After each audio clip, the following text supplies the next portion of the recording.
ચૂંટણીના પગલે કમલમ બેઠકનો દોર યથાવત જોવા મળી રહ્યો છે। સી.આર. પાટીલની અધ્યક્ષતામાં બેઠકનું આયોજન કરવામાં આવ્યું હતું। તો લોકસભાની ચૂંટણીને લઈને આ પ્રકારનું બેઠકનું આયોજન કરવામાં આવ્યું હતું। પૂર્વ મંત્રીઓ સહિત ધારાસભ્યોના ક્લાસ લાવવામાં આવ્યા હતા। તમામ જિલ્લાના પ્રમુખો પ્રભારીઓ સાથે ચર્ચા કરવામાં આવી હતી। વર્તમાન તમામ ધારાસભ્યો પણ હાજર રહ્યા હતા।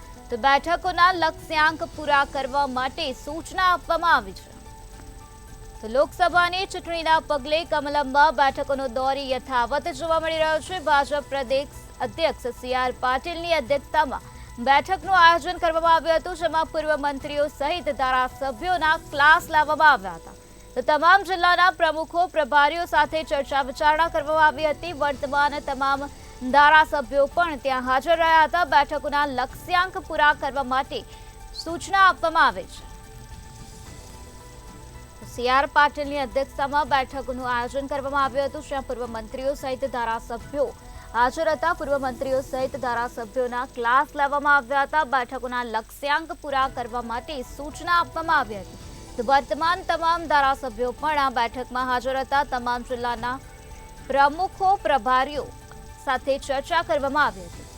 લોકસભાની ચૂંટણીના પગલે કમલમમાં બેઠકનો દોર જોવા મળી રહ્યો છે। ચૂંટણીના પગલે કમલમમાં બેઠકનો દોર યથાવત જોવા મળી રહ્યો છે। ત્યારે આજે ભાજપ પ્રદેશ અધ્યક્ષ સી.આર. પાટીલની અધ્યક્ષતામાં બેઠકનું આયોજન કરવામાં આવ્યું હતું, જેમાં પૂર્વ મંત્રીઓ સહિત ધારાસભ્યો હાજર રહ્યા હતા। તમામ જિલ્લાના પ્રમુખો પ્રભારીઓ સાથે ચર્ચા કરવામાં આવી હતી। વર્તમાન તમામ ધારાસભ્યો પણ આ બેઠકમાં હાજર રહ્યા હતા।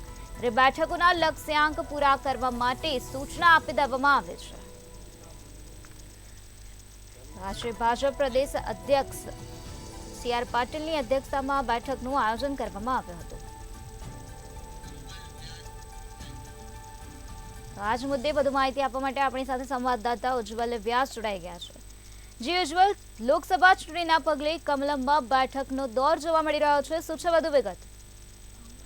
જી બિલકુલ નિરાલી, ગુજરાત વિધાનસભાની ખાલી બેઠકોની પણ જાહેરાત કરી દીધી, તેના ઉમેદવારો પણ જાહેરાત કરી દીધા। જોકે તે પહેલા લોકસભાની ચૂંટણીના ઉમેદવારો જાહેર કરી દીધા હતા। તે ત્યારથી જ ભારતીય જનતા પાર્ટીના પ્રદેશ કાર્યાલય કમલમ ખાતે બેઠકોનો ધમધમાટ શરૂ કરી દેવામાં આવ્યો છે। ભાજપ પ્રદેશ અધ્યક્ષ સી.આર. પાટીલ દ્વારા તબક્કાવાર વિવિધ મોરચા, વિવિધ સેલ અને વિવિધ પદાધિકારીઓ સાથે બેઠકો કરવામાં આવી રહી છે।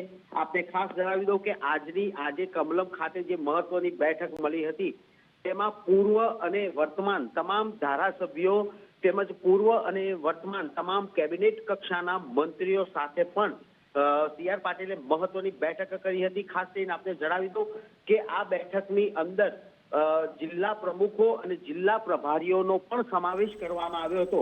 એટલે ક્યાંક ને ક્યાંક ભારતીય જનતા પાર્ટી તબક્કાવાર આ બેઠકો એટલા માટે યોજી રહી છે કે લોકસભાની બેઠકો જીતવા માટે 5 લાખથી વધુની લીડ હાંસલ કરવા માટે એક માર્ગદર્શન પણ આપવામાં આવી રહ્યું છે। ત્યાં અત્યારે થોડાક જ કલાકો પહેલા વિધાનસભાની ખાલી બેઠકોના ઉમેદવાર જીત્યાની જાહેરાત કરવામાં આવી। એટલે આ લોકસભાની બેઠક અને વિધાનસભાની બેઠકોમાં પણ ભારતીય જનતા પાર્ટીનો ભગવો તમામ જગ્યાએ લહેરાય એ માટે વિવિધ પદાધિકારીઓ સાથે સી.આર. પાટીલ દ્વારા અલગ અલગ બેઠકો હાલ કમલમમાં ચાલી રહી છે। જી ઉજ્જવલ, સમગ્ર માહિતી આપવા બદલ આભાર। જે રીતે અમારા સંવાદદાતાએ જણાવ્યું કે ચૂંટણીના પગલે આ બેઠકનું આયોજન કરવામાં આવ્યું હતું।